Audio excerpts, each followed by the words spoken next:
dusome ijambo ry'Imana mu gitabo cy'Abalewi igice cya 23 umurongo wa mbere tugeze ku murongo wa 4. Iminsi mikuru y'Uwiteka. Ijambo ry'uyu munsi ubutumwa bw'iki cyumweru buravuga ngo urusengero rwa Pasika n'umutsima udasembuwe. Imana ishimwe cyane. Ndasoma hano mu Balewi igice cya 23. Uwiteka abwira Mose ati bwira Abisirayeli uti iminsi mikuru y'Uwiteka mukwiriye kuranga ko ari y'amateraniro yera. Iyi niyo minsi mikuru yanjye. Mu minsi 6 aba ariyo mu mirimo ariyo mujya mukoramo imirimo, ariko wa 7 ni isabato yo kuruhuka no guterana kwera. Ntimukagire umurimo wose mukoraho. Ni isabato y'Uwiteka yo kuzirizwa mu buturo bwanyu bwose. Iyi niyo minsi mikuru y'Uwiteka, niyo guterana kwera mukwiriye kujya muranga mu bihe byayo byategetswe. Imana ishimwe cyane kandi habe icyubahiro. Imana ishimwe kubwo abaririmbye n'indirimbo yaririmbwe yerekeranye ngo haguruka umurike. Haguruka umurikire isi yuzuye umwijima kugira ngo abantu babashe gukizwa kandi babone ubugingo. Imana ishimwe kuko uyu munsi wa none abera abizera abakristo n'ubundi duhura turi imbere y'Imana nkuko ijambo ry'Imana ritubwira muri Matayo 18 umurongo wa 20 ngo aho babiri cyangwa batatu bateraniye mu izina rya ndaza nkaba hagati yawe. Imana ishimwe cyane.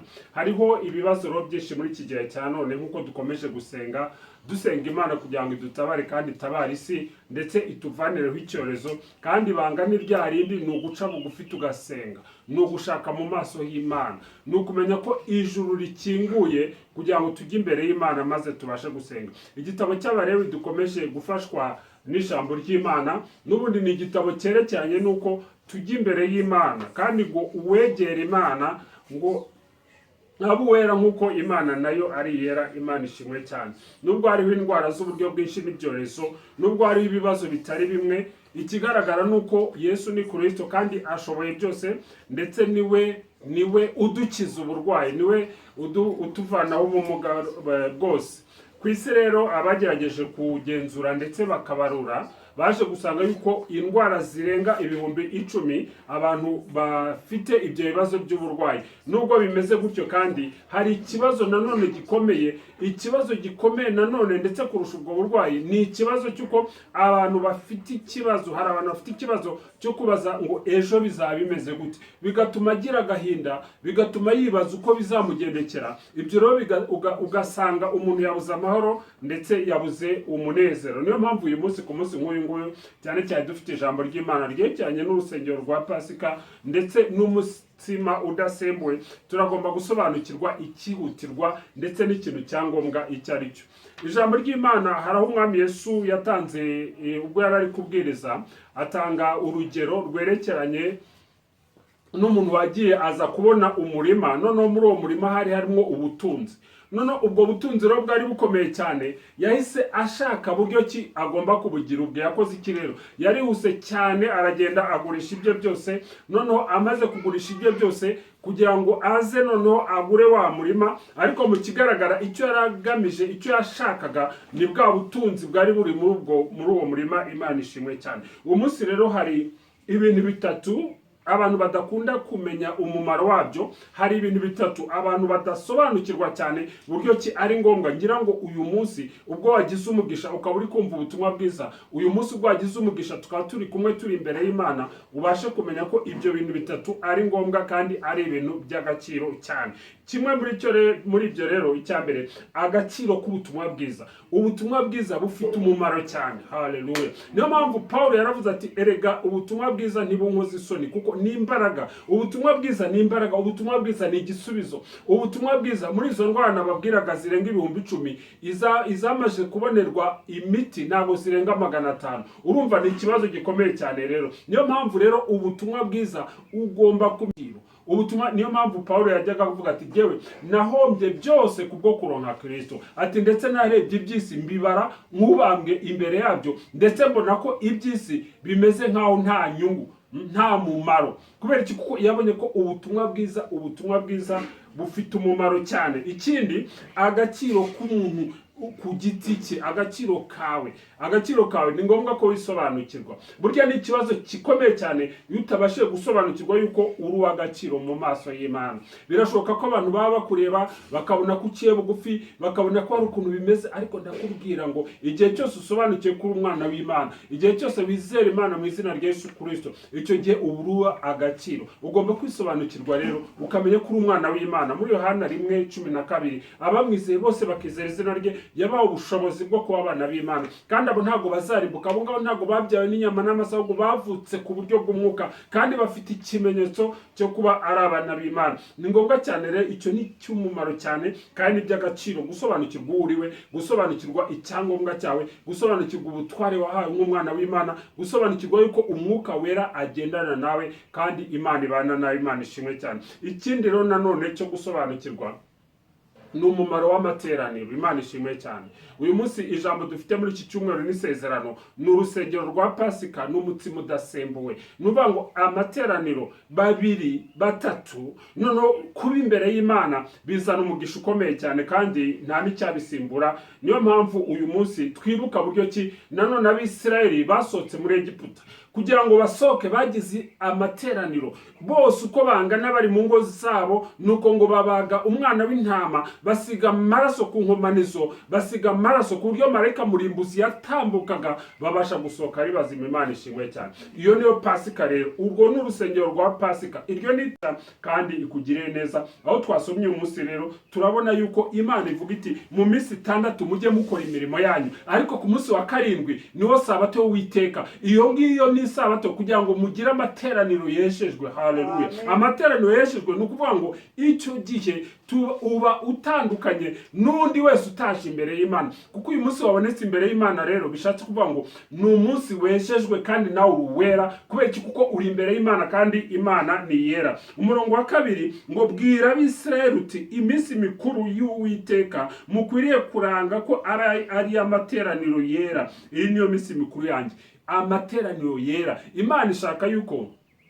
uwegera Uwiteka yiboneza nk'uko Imana iboneye. Nuvuga ngo twegere Uwiteka rero uyu munsi, maze twitandukanye n'ibizira byose. Imana ishimwe cyane. Kandi ku murongo wa 10 w'igice cya 4 cyo muri Matayo ngo Yesu aramubwira ati genda Satani, kuko handitswe ngo uramye Uwiteka Imana yawe aba ariyo ukorera yonyine. Imana ishimwe cyane. Kuramya Uwiteka no kuba ari we dukorera wenyine. Reka nkubwire ngo gukorera Imana bizana umugisha, kandi gukorera Imana nta gihombo kirimo. Niyo mpamvu rero muri uyu umunsi nk'uyu nguyu tugomba gusobanukirwa, kandi ntabwo twavuga byinshi cyane wenda ahari. Reka twivugire ku byerekeranye n'ingingo 3 kugira ngo dusobanukirwe icyo Imana ishaka kutubwira ku byerekeranye n'urusengero rwa Pasika ndetse n'umutsima udasembuwe. Urabizi neza yuko Imana yababwiraga iti mutegure imitsima idasembuye, noneho mukomeze kugenda muyirya kumara iminsi 6 yose, ndetse yo kugeza ku munsi wa 7. Kubera iki rero? Icyambere, isabato y'Uwiteka. Isabato y'Uwiteka ni umugisha.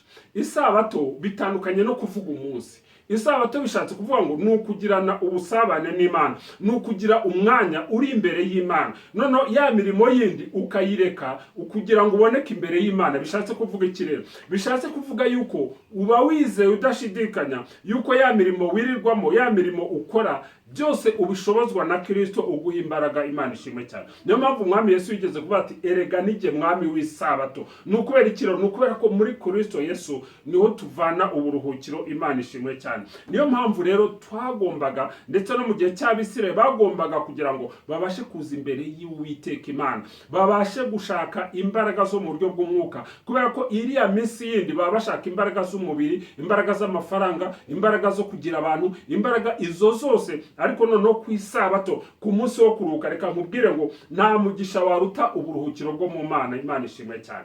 Kuruhukira mu Mana, agakiza ko muri Kristo, ubwo nibwo buruhukiro ijambo ry'Imana ritubwira. Ubwo nibwo buruhukiro Bibiliya itubwira. Iyo umaze kwakira Yesu rero, iyo umaze guturwa wa mutwaro, ugeze ku musaraba, ku musozi wa Karufari, maze Umwami Yesu ati birarangiye, icyo gihe uba winjiye mu isabato. Imana ishimwe kandi habwa icyubahiro. Isabato y'Uwiteka ni iteraniro ryejejwe, Imana ishimwe cyane, iteraniro ryejejwe. Kubera iki? Kuko ntabwo Imana ishaka iteraniro, ntabwo Imana ishaka ko tuza imbere yayo ngo noneho twe kwitunganya, kuko uwegera Imana yiboneze kandi abe uwera nk'uko Imana yacu ari yera. Niyo mpamvu umurongo wa 4 ngo iyi niyo minsi mikuru y'Uwiteka, niyo guterana kwera mukwiriye kujya muranga mu bihe byayo byategetswe. Imana ishimwe cyane. Ibihe byabo byategetswe no kuvuga ngo mu gihe cyatambutse, uyu munsi ndetse no mu gihe kizaza turagomba kugira amateraniro yejejwe. Bishatse kuvuga ngo turagomba kuba turabera kandi dufite isabato, aricyo kiruhuko cyo mu gakiza, ariko kuruhuka imitwaro, ariyo gushyira hasi igisa n'ikibi ndetse n'ikibi cyose, kugira ngo Imana itwishimire kandi Imana iguhe umugisha, ikugire neza, igushoboze kugira ngo uyu munsi nikureba ikubone nk'urusengero rwa Pasika, ikubone nk'urusengero rw'agakiza, ikubone nk'urusengero ifite mu buturo n'isanduku y'isezerano ndetse n'ahera ahera cyane. Imana ishimwe. Niyo mpamvu rero nta mpamvu yo kwiganyira, nta mpamvu yo kwibaza byinshi, nta mpamvu yo kwibaza uko bigiye kugenda ngo wibaze ngo ejo bizagenda gute. Ugomba gufata ibyiringiro byo mu Mana, ukagira urukundo ndetse ugakomeza kugira kwizera. Icyo gihe rero bizatuma utibaza byinshi, kandi bwa burwayi buruta ubwo bwose burenga 10,000, bwa burwayi bukomeye cyane bwerekeranye no kwiganyira no kwiheba, ibyo bishatse kuvuga ngo ni uburwayi bwirukana ukwizera. Ubwo nibwo burwayi ndetse bukomeye cyane. Imana idushoboze no kugira ngo tugire ibyiringiro bizima. Imana yavuze ko izabana nawe, Imana yavuze ko izagendana nawe kandi ko izagutabara muri byose. Imana yonyine rero niyo yabasha kuduha isabato nzima, niyo yabasha kuduha ikiruhuko nyacyo mu buntu bwayo no mu rukundo rwayo. Ingingo ya 2 rero, hari umugisha wa Pasika. Imana ishimwe cyane. Abakristo abizera murabizi ko tugira iminsi mikuru itari imwe. Tugira iminsi mikuru ya Noheli, umunsi mukuru wa Pentekote, umunsi mukuru wa Pasika. Ariko umunsi mukuru wa Pasika ni umunsi mukuru ukomeye cyane, kuko ni umunsi wo kubohoka, ni umunsi wo kubaturwa, ni umunsi wo kuva mu buretwa bwa Farawo na Egiputa, ni umunsi wo kuva mu gutegura amatafari kandi ukubitwa, ni umunsi ugira umudendezo muri Kristo Yesu. Imana ishimwe cyane. Uwo mugisha wa Pasika rero harimo ibanga ry'amaraso, harimo ibanga, kuko mu Baheburayo ngo hatabayeho kumeneka amaraso ntabwo twababarirwa ibyaha. Nuvuga ngo intama muri Egiputa byabaye ngombwa ko amaraso amenwa kugira ngo asigwe ku miryango, noneho Abisirayeli bose babashe gukira, babashe gukizwa. Niyo mpamvu ibanga ry'amaraso ni ibanga rikomeye cyane. Umunsi mukuru wa Pasika, umunsi mukuru tubona ko twabohowe kandi turi muri Kristo kandi dufite ubugingo bw'iteka, ni ngombwa cyane rero, ni umugisha ukomeye cyane. Ngwesheje umugisha mu izina rya Yesu kugira ngo nawe uyu munsi ugaragare nk'urusengero rwa Pasika, ugaragare nk'umuntu wababariwe kubw'amaraso ya Kristo. Kandi umwami Yesu Kristo nakubabarira, nawe ugomba kwibabarira, nawe ugomba kwibabarira. Kuko hari benshi bavuga bati ese ubu ngubu Imana yambabarira, ese ubu ngubu biriya nakoze nkongeraho na biriya. Reka nkubwire ngo na Dawidi ubwe Imana yigeze kumutangira ubuhamya, iravuga iti nta muntu uhwanye n'umutima wanjye nka Dawidi. Kubera iki? Dawidi yari afite ibanga, yari afite ibanga ryo kwimenyaho ikibi. Niwe imenyaho ikibi uyu munsi ukajya imbere y'Imana, irakubabarira. Uwo ni umugisha wa Pasika, kandi ni ukuri ushimangire muri kamere yawe ibyerekeranye n'ibanga rya Kristo, ibyerekeranye n'agakiza. Ako gakiza rero kabe ingofero ndetse kajye mu ruhanga rwawe nk'ikimenyetso, maze umwami Yesu akavuga ati abo mfite mu kiganza ntawe uzabavuvunuramo, kuko nabashishimuye nk'imanzi. Imana ishimwe cyane. Ntawe uzakuvuvunura mu maboko ya Kristo, ndetse nawe ubwawe nta mbaraga wabona zo kukuraho umugambi w'Imana w'agakiza yaguhaye. Niyo mpamvu uyu munsi turagomba kunezererwa umugisha n'ubundi w'urusengero rwa Pasika. Icya gatatu rero nanone, ingingo ya 3 yerekeranye n'umutsima udasembuwe. Kubera iki Imana yababwiraga ngo bategure imitsima idasembuwe? Turagomba kubisobanukirwa uyu munsi. Ni ukubera ko Imana yashakaga kubereka yuko urugendo ruracyari rurerure, urugendo ruracyari rurerure. Kubw'ibyo rero bategura imitsima idasembuwe. Ni koko umusemburo dukunda kuvuga ko ari icyaha, cyane cyane iyo twibutsa abafarisayo. Umusemburo w'abafarisayo ni ibyerekeranye no kuvangavanga ibyaha n'urugendo rujya mu ijuru. Ariko ahangaha tubone yuko ni imigati, ni imitsima idasembuwe, kugira ngo bakomeze kugenda bayifata mu gihe cyose bari mu rugendo rwerekeza i Kanani. Bari mu rugendo rwerekeza i Kanani bari bakeneye imbaraga. Dukeneye imbaraga. Umwami Yesu yaravuze ati nijye mutsima w'ubugingo, nijye mutsima w'ubugingo. Nuvuga ngo nitwegera Imana kubwa Yesu Kristo ntago tuzananirwa, ntago tuzacogora, tuzakomeza tugenda, tuzakomeza tugenda kandi tugere mu isezerano. Imana ishimwe cyane. Urugendo rero rurakomeje, ntabwo tugomba guhagarara. Dukeneye imbaraga, dukeneye umutsima udasembuwe, dukeneye Kristo kugira ngo tumwibike abo umutware ndetse n'umugenga, kubera ko isezerano rirahari, ni ibyacu n'abana bacu n'abazizera ijambo ry'Imana. Tuzakomeza kugenda tubabwira. Imana ikugire neza kandi gushoboze. Uyu munsi ndakwibutsa ngo ntutinye. Kubera iki? Kuko hari umutsima udasembuwe. Kubera iki? Kuko hari Kristo n'umwishingikirizaho. Haleluya. Ngo hari umuntu wagiye kubaka inzu ye w'umunyabwenge, yubaka ku rutare, ngo maze imivu irahurura, umuyaga urahuha, imivu iratemba, ngo ariko iyo nzu yasigaye ihagaze ntacyo yabaye. Uyu munsi twubake ku rutare ari we Kristo. Uyu munsi twishingikirize ku mutima udasembuwe, kuko niho tubonera imbaraga, tubashe kubona ibintu hakiri kare. Maze nitubashe kubona ibintu hakiri kare, tubashe kumva ko ari ibyacu. Uko niko kwizera. Nitumara kubifata bitaraboneka, twumve ko tubifite, maze dukomeze urugendo tubinezererwe, nibwo tuzatahukana intsinzi kandi tukabasha kunesha mbere y'igihe. Uwizera Imana, ab'Imana yisigarije, n'ubundi tunesha tutarwanye. Kubera iki? Iryo banga niryo Yosuwa yagendanye, iryo banga niryo Dawidi yakoresheje, iryo banga niryo Elisa na Eliya bakoresheje. Abizera Imana ntabwo tugomba kunesha kubera ko twarwanye, kuko dufite utuneshereza kandi uturwanirira, ahubwo twe turihagararira gusa, maze tukizera Imana, tukareba imirimo y'Imana. Imana iguhe umugisha kandi kugire neza. Muri iki cyumweru utekereze kuba imbere y'Imana. Muri iki cyumweru utekereze yuko uri uwera w'Imana, kandi umunsi wejejwe n'Imana, ndetse n'amateraniro yera biragomba kubwirwa n'abazavuka hanyuma, kugira ngo babashe gusobanukirwa buryo ki tugomba kuba imbere y'Imana tukabona imbaraga. Imana ikugire neza rero kandi iguhe umugisha. Uwiteka Mana, mu izina rya Yesu, ushimwe uhimbazwe, wabwe icyubahiro. Mana yacu, Mana nzima, Mana nziza, Mana igira neza, wagendanye n'Abisirayeli ubwo bari bari mu rugendo rwo mu butayu. Natwe uri kumwe natwe uyu munsi wa none, kugira ngo ugendane natwe kandi uduhe imbaraga. Mana uduhe uburuhukiro bwo mu gakiza muri Yesu Kristo, kugira ngo tubashe kunezererwa umugisha wa Pasika, ndetse dusobanukirwe ibanga ry'umutsima udasembuwe ari we Kristo. Uduha imbaraga mu rugendo rwacu. Habwa icyubahiro rero kandi ube igisubizo ku muntu wese uruhijwe, yaba aruhijwe n'uburwayi bw'umubiri, yaba aruhijwe n'ikibazo icyo ari cyo cyose. Umubere igisubizo kandi umubere muganga, uhereye none ukageza n'iteka ryose, mu izina rya Yesu Kristo, umwami n'umukiza wacu. Amen.